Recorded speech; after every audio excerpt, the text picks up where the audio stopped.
Hello again, everyone. This is Bob Milam again, coming to you from the Utah High School Football Officials Association with yet another study topic for 2023. Today's topic, we're going to talk about eligible and specifically ineligible receivers and receivers downfield. So, with that, let's get started. We'll move right through this. We've got some film to share with you today on this topic, and we'll refer you to either Huddle or to the embedded video that we'll put into this video. Today's agenda, we'll talk about the background of why this rule is important and the philosophy behind it, like we usually do. We'll talk about players who line up as receivers in eligible positions with eligible numbers. We'll talk about players who line up as interior linemen or who find themselves there. We'll do a little bit of film study and some application of these rules and then sum everything up. So, the background today, why are these concepts important? Why do we need to focus on eligibility and ineligibility? Well, mainly it's rule balance. We're trying to provide, the rules try to provide a balance between offense and defense with respect to defensive recognition so that they can play defense on the right people in the right way. It also places limits on offensive roles and it allows us to place limits on defensive contact as spelled out in Rule 9. Also, we need to emphasize player skill here. So we need to separate people according to the type of skill that they have, and that's what the rules do. Finally, it's to promote player safety, as all rules do. These rules are designed to keep players safe and to help the defense recognize who they need to pay attention to and not be deceived by certain offensive tricks, which are illegal. All right, let's talk about the rules that impact eligibility. First, we always start with definitions. That's the very first rule you should spend time with in the rule book. And let's look at the definitions that impact eligibility. First, Rule 225 defines the line of scrimmage. This is very important when we're talking about ineligibles downfield. We need to know where that line is. We also need to know about the expanded neutral zone, which is defined in Rule 228.2. This is worth reading because it's important to know how big this zone is. So look this rule up, Rule 228.2. Rule 231 defines passing. Rule 232 defines player definitions, and there's several important ones that I want you to focus on. Article 1 defines a player. This is fairly important because the players are the ones we're talking about with these rules. Article 3 defines a back, and Article 9 defines a lineman. These are important positions to the offense and in the offensive formations and schemes that coaches use. Finally, Rule 219.1 defines what handing is. A handoff is the act of handing the ball from one player to another. Does not involve passing, it's different than passing, and the rules treat it as such. So please be familiar with these definitions. And it's important that you spend some time here in the rule book. Take a snapshot of this page or pause the video at this point and go look these rules up and study them and learn what they're saying and what they're not saying. It's important. All right, second, Rule 7, snapping, handing, and passing the ball. So Rule 7.2 talks about the formation, position, and numbering and action at the snap. This is important for the entire down that's about to take place. Article 1 states that all offensive players must be inside the 9-yard marks, typically known as the numbers.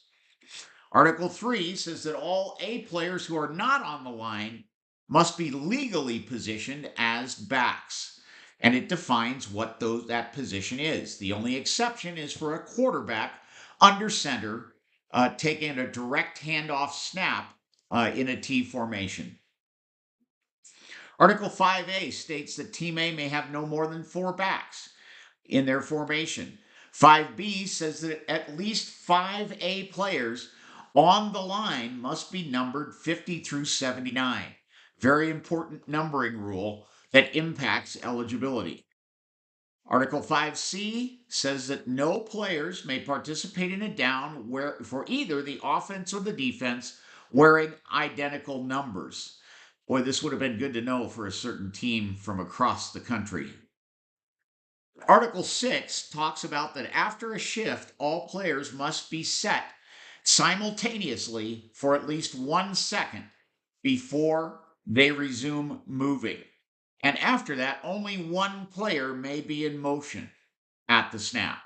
So these rules, Rule 7.2 impacts the eligibility rules that follow. So it's important that you know how the play starts. Further, Rule 756 talks about pass eligibility. It talks about by position. Players must be eligible by position that they line up on, the backs and ends of the line of scrimmage, and by number, 0 through 49 or 80 through 99. Those are the eligible numbers. If this has recently been changed from 1 to 0, it's now a legal number. I'll need to update this PowerPoint, but 0 is legal. So you have to be wearing a legal number and be in a legal position in order to be eligible to catch a forward pass. All A players become eligible when B touches a legal forward pass. So if the defense deflects the ball, eligibility restrictions end for the ineligible players. All B players are eligible throughout the entire play at all times. A player eligible at the start of the down remains eligible throughout the down. Simply because he runs out of bounds and then returns to the field of play does not make him ineligible. That's an important distinction when you decide to call either illegal participation or illegal touching. Very important to know that an eligible player at the start of the down remains eligible throughout the down. And this is spelled out in 756D. Let's look at Rule 7512, which defines the ineligible A players.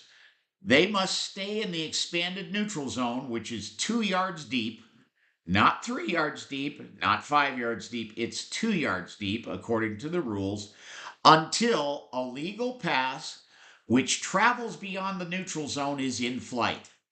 The key things to note here is that it's a legal forward pass. It travels beyond the neutral zone, but the restriction to stay in the expanded neutral zone ends when the pass is in flight, when it leaves the passer's hand.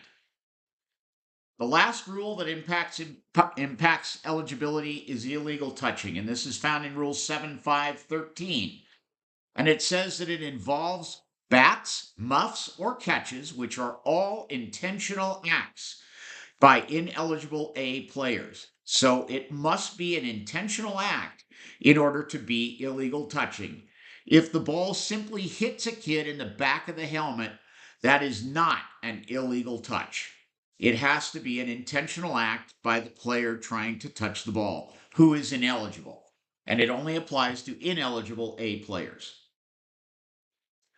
All right, there's two specific groups of players that these rules refer to: receivers, ends, and backs, and linemen downfield.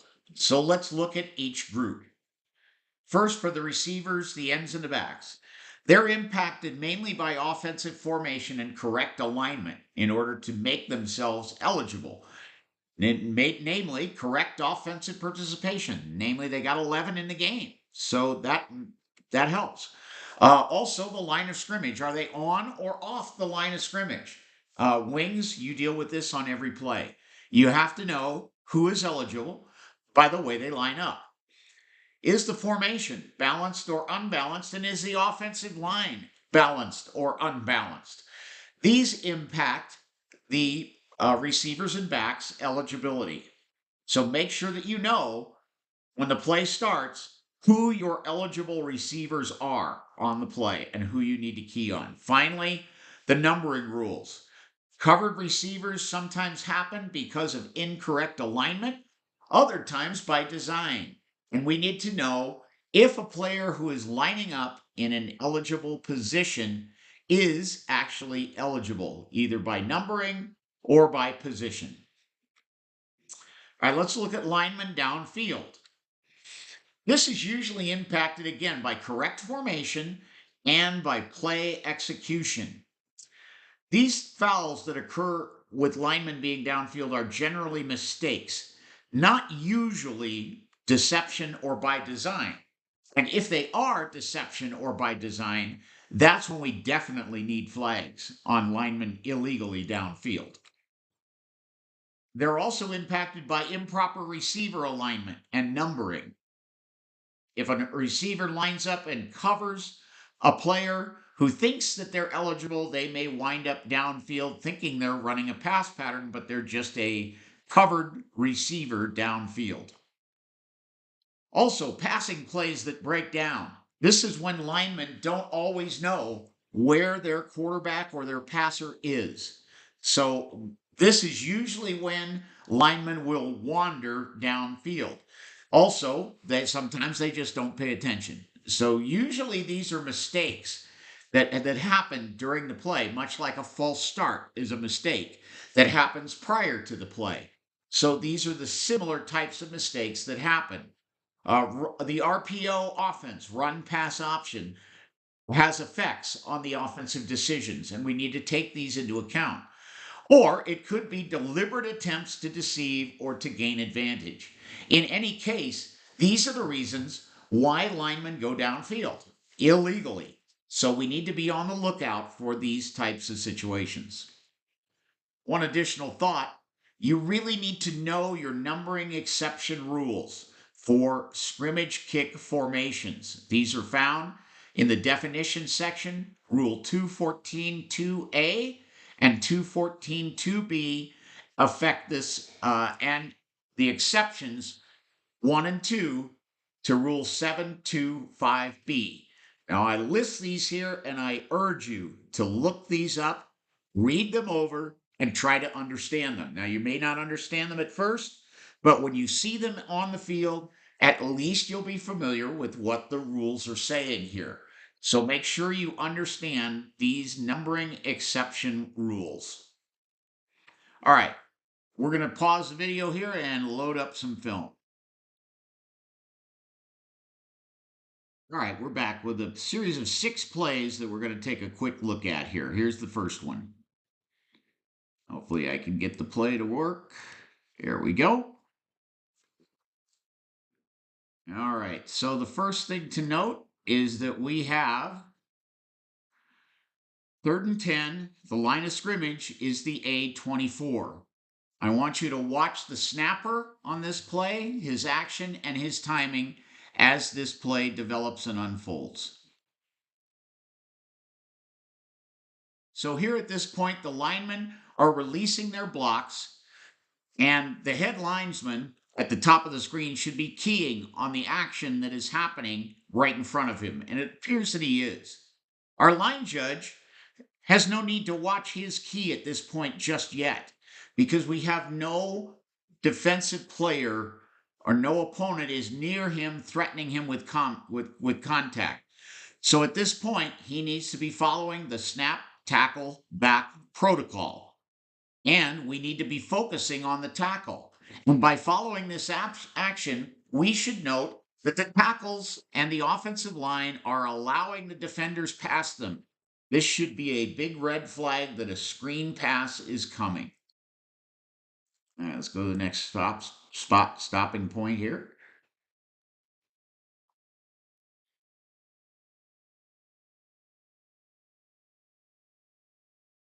Okay, at this point, the ball is in flight, as you can see circled in the quarterback's hand.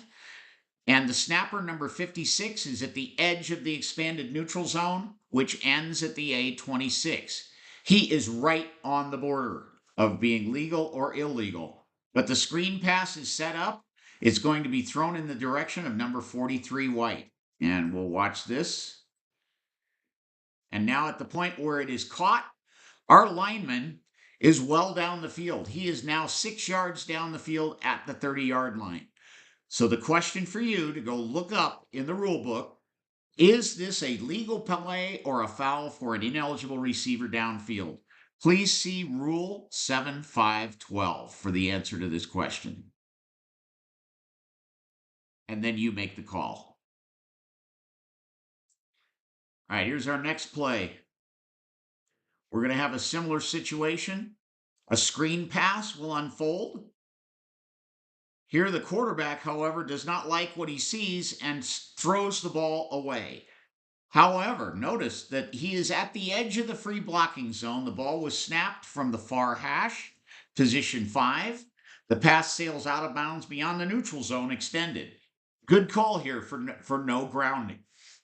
Good no call.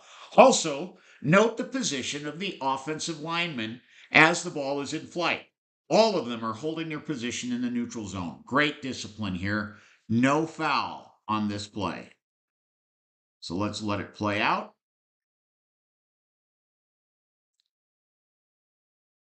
And good no call. All right, here's our next play. I want you to note the offensive formation. It's 3rd down and 10 at the 15-yard line. The offense is showing a diamond bunch formation, and the defense lines up only 2 players in coverage. Now, if you were the offensive coach here and you saw the defense lined up like this, you might run a play to one of those 4 players. And as officials, we need to, when we recognize a formation like this, be on the lookout for a short swing pass or a bubble screen toward the near sideline. And the question I have for you is, do the linemen stay legal on this play? So watch as it plays out.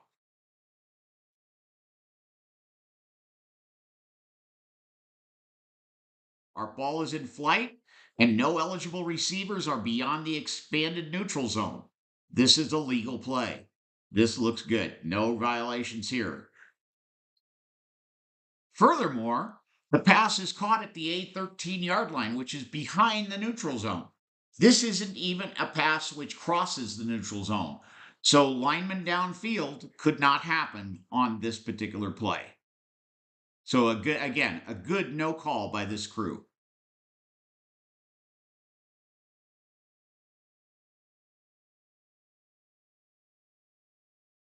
All right, the next play.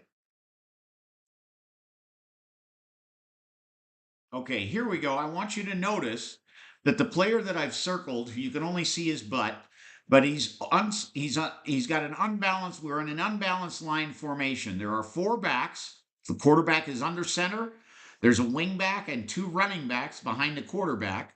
Those are your 4 backs. Everyone else is on the line of scrimmage. So we have an unbalanced line overloaded to the left. The circled player is covered by the wide receiver and he is ineligible. So, referees and umpires, you need to pay close attention to both formation and numbering. Head linesman, you need to note whether the player that's on the end of the formation is indeed a legal pass receiver. He is by position, but is he wearing a legal number, which allows him to go out for a pass? So let's see how this play plays out.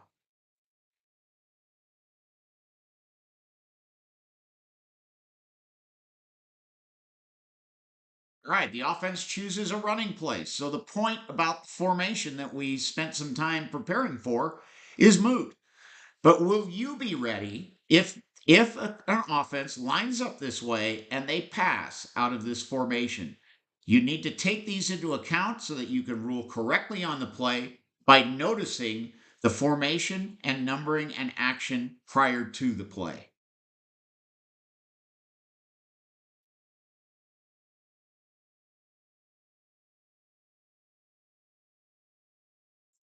All right, here's another good one. Here the quarterback is searching. It's 1st and 10 from the 20-yard line. We're going in. And at this point, the ball is snapped from position number 1 on the left hash mark. And you can see number 78, who is circled, is already 5 yards beyond the neutral zone, well past the expanded neutral zone. So I'm hoping that we do not have an illegal play here. However, let's see how it unfolds. Now we've got 2 linemen, number 70 and 78, who are both downfield, but the ball is still in the hand of the quarterback.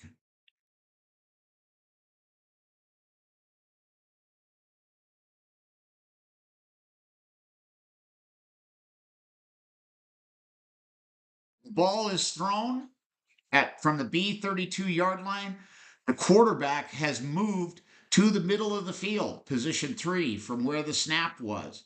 And he simply throws the ball away out of bounds. We're going to see this happen, but number 70 and number 78 are both downfield, well beyond the expanded neutral zone. He releases the ball. It's caught by this gentleman standing on the sidelines, well beyond the neutral zone, but out of bounds. No foul here for intentional grounding. He was outside of the free blocking zone, and the pass reached the neutral zone or the line of scrimmage. So this is a good call, however, for the ineligibles downfield, which our umpire does indeed drop a flag for right there. So we've got 2 players downfield. Even though this was a legal play from an intentional grounding standpoint, we have ineligibles downfield on the play. Proper call, properly enforced.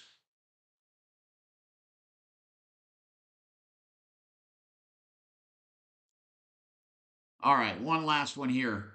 Again, we're talking about recognition prior to the play. This is an unbalanced line. There's only 2 linemen to the left of the snapper. The tight end that's pointed out here to the right of the snapper is wearing number 7.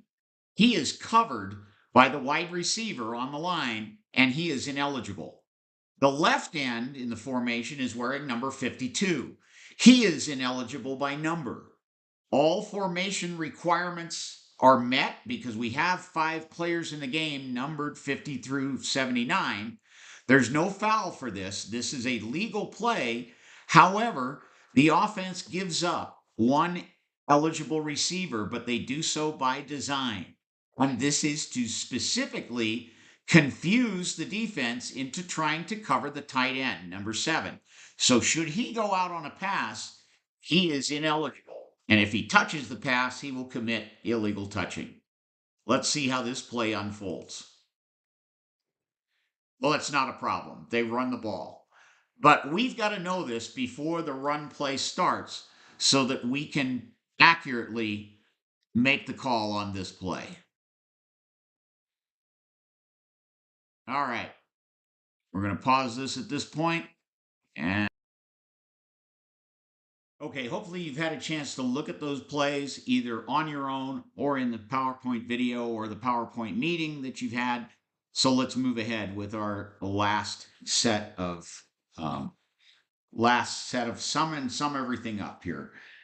Now, why this rule is there is to provide balance and fairness between offense and defense, and so that the defense has a chance to recognize who is going out for a pass and who is coming around to block.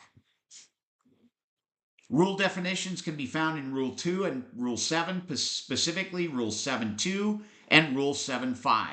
So make sure that you spend some time in your rule book and understand these rules. It affects players who line up as receivers, both ends and backs. It also affects players who line up as interior linemen, being downfield illegally. So take some time, study plays, learn from application, watch games live, and learn from what you see. Final thought. These calls that we've talked about today do not usually impact player safety. So make sure that they're obvious and big. Don't split hairs on this. So find the plays that are illegal or that create advantage, disadvantage. If you see those, call those. But don't split hairs on this type of a call. Well, thank you very much for your time today and your attention. We hope you have a great season in 2023.